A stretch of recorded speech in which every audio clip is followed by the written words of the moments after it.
आज की वीडियो में हम डिस्कस करेंगे tax slabs for individual HUF, BOI और एओपी जो कि एप्लीकेबल होंगे फाइनेंशियल ईयर 2024-2025 के लिए।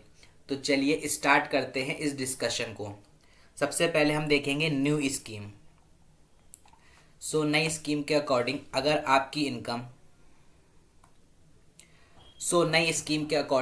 आपकी इनकम 3 लाख रुपए तक है तो आपको कोई भी टैक्स नहीं देना है।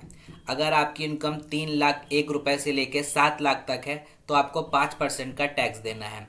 अगर आपकी इनकम 7 लाख 1 रुपए से लेकर के 10 लाख तक है तो आपको 10% का टैक्स देना है। अगर आपकी इनकम 10 लाख 1 रुपए से लेकर 12 लाख रुपए तक है तो आपको 15% टैक्स देना है। अगर आपकी इनकम 12 लाख 1 रुपए से लेकर के 15 लाख रुपए तक है तो उस पर टैक्स लगेगा 20% का। और अगर आपकी इनकम 15 लाख से ज़्यादा है तो उस पर टैक्स लगेगा 30% का।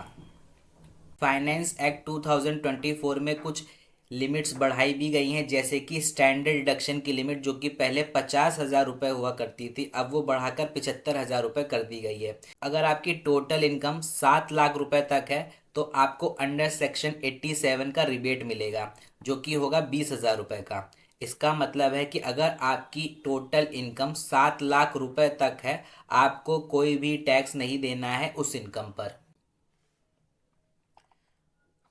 दूसरी स्कीम है ओल्ड रिजीम की, जो कि कहती है अगर आपकी इनकम 2,50,000 रुपये तक है तो उस पर 0% का टैक्स लगेगा। 2,50,001 रुपये से लेकर 5 लाख रुपए तक अगर आपकी इनकम है तो 5% टैक्स लगेगा। 5 लाख 1 रुपए से 10 लाख तक इनकम है तो आप पर 20% टैक्स लगेगा। और 10 लाख के ऊपर है तो 30% का टैक्स आप पर लगेगा। ओल्ड रिजीम के अंदर आपको सेक्शन 80 के सारे डिडक्शन अवेलेबल हो जाएंगे। अगर टोटल इनकम 5 लाख रुपए तक है तो आपको रिबेट मिलेगी अंडर सेक्शन 87 जो कि होगी 12,500 रुपये की। इसका मतलब है कि अगर आपकी टोटल इनकम 5 लाख रुपए तक है तो उस पर कोई भी टैक्स नहीं लगेगा।